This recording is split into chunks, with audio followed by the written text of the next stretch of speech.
అందరికీ వందనాలండి. దేవుడు మన కొరకు సిద్ధపరిచిన వాక్యమును చదువుకుందాం. పునరుద్ధానమును జీవమును నేనే. దయచేసి ప్రార్థన చేసుకుందామండి. సర్వశక్తిమంతుడా, మీకు వందనములు. నశించిపోతున్న మా కొరకు ఈ లోకమునకు వచ్చి మీ రక్తమును చిందించి ఉన్నారు. మీ కృప లేకపోయినట్లయితే మాకు రక్షణ వచ్చి ఉండేది కాదయ్యా. మమ్మల్ని ఎంతగానో ప్రేమించి మీ విలువైనటువంటి రక్షణ మాకు అనుగ్రహించినందుకు మీకు వందనములు. పునరుద్ధానమును జీవమును నేనే అని సెలవిచ్చారు. మరణమును గెలిచి తిరిగి లేచిన గొప్ప దేవా, నిరంతర స్తోత్రార్హుడవు నీవే.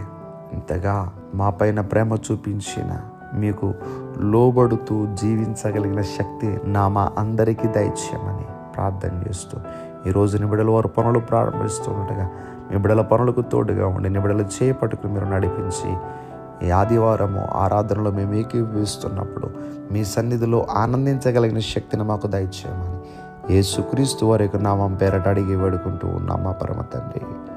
Amen, amen.